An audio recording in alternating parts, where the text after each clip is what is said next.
Welcome to C S helpline YouTube channel. आज हम करेंगे एक programme,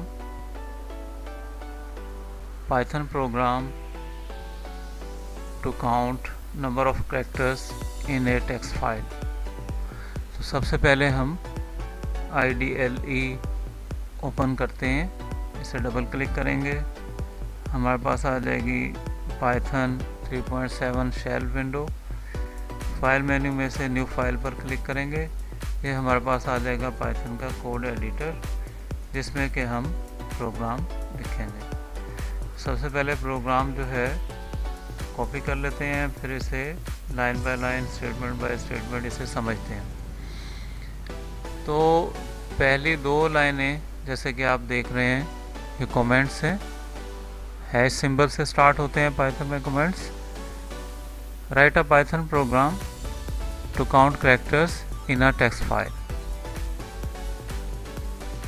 open file in read mode. तो पहली स्टेटमेंट के लिए हमने कमेंट लिखा कि फाइल को ओपन करें रीड मोड में, तो हम लिखेंगे file1। file1 एक वेरिएबल है, is equal to open. Open एक फाइल को ओपन करने वाला मेथड है। सबसे पहले हमने डबल कोटेशन मार्क्स में उसका दिया पाथ, तो ये फाइल जो है वो डी ड्राइव पे पड़ी है और माई टेक्स्ट .txt इसका नाम है।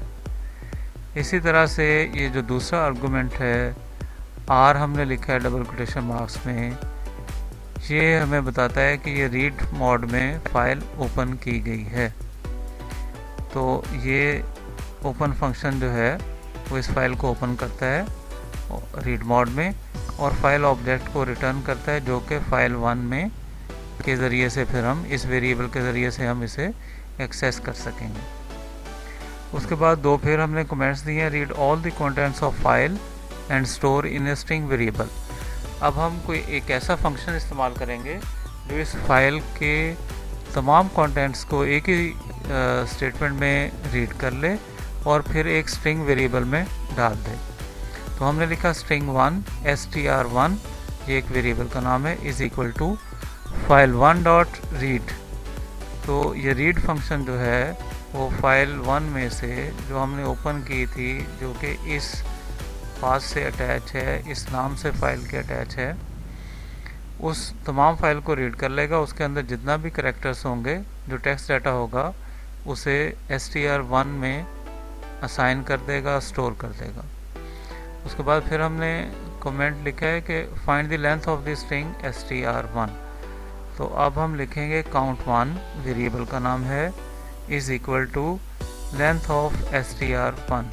तो हमने स्ट्रिंग str1 की लेंथ मालूम करने के लिए, उसमें टोटल नंबर ऑफ कैरेक्टर्स मालूम करने के लिए len लेंथ फंक्शन स्ट्रिंग का इस्तेमाल किया। तो ये जितने भी नंबर ऑफ कैरेक्टर्स होंगे उस स्ट्रिंग में, ये उनका काउंट जो है वो रिटर्न करेगा, जो कि count1 वेरिएबल में चला जाएगा। यहाँ से हम इसे प्रिंट फंक्शन के ज़रिए से इसे हम डिस्प्ले करवा देंगे। तो हमने सिंगल कोटेशन मार्क्स में लिखा the number of characters in text file colon, और उसके बाद इसको हमने सिंगल कोट्स को क्लोज़ किया। तो जो सिंगल कोट्स में लिखते हैं, ये ग्रीन कलर में जो है, ये एक मैसेज जो है स्क्रीन पर डिस्प्ले होगा, as it is comma count1। count1 को वैसे ही लिखा है सिंगल कोटेशन मार्क्स के बगैर। तो अब ये जो है इसकी वैल्यू वेरिएबल की डिस्प्ले हो जाएगी। तो इस तरह से ये प्रोग्राम जो है वो कंप्लीट होगा। इसी तरह से हम इसमें ये भी देखेंगे कि डी ड्राइव पे हमारे पास जो है वो ये फाइल मौजूद होगी, माई टेक्स्ट डॉट txt, इसे हम ओपन करते हैं। इसमें लिखा है CS हेल्पलाइन, ठीक है। तो इसे हम एग्जीक्यूट करवाते हैं प्रोग्राम को। रन मेन्यू में गए और रन मॉड्यूल पर क्लिक किया।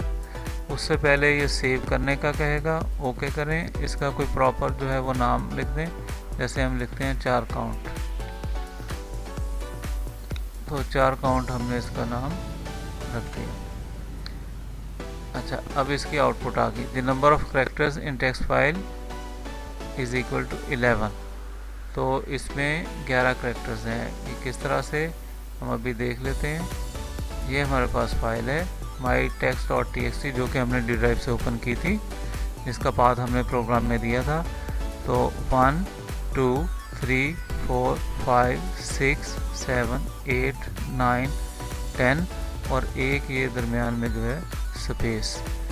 तो इस तरह से ये 11 करेक्टर्स जो हैं वो इस फाइल के हैं। इसी तरह से अगर इसे हम इसमें चेंज कर दें, ये स्पेस देते हैं, 12 हो गया, ये 13, ये 14, ये 15। अब इस फाइल को हम कर देते हैं सेव। इसी तरह से इसको दोबारा से हम जो है वो प्रोग्राम को एग्जीक्यूट करवाते हैं। रन में से रन मॉड्यूल। तो ये देखें 15 जितने करेक्टर्स हमने उसमें डाले थे, अब उनकी तादाद जो है वो 15 उनका काउंट आया है।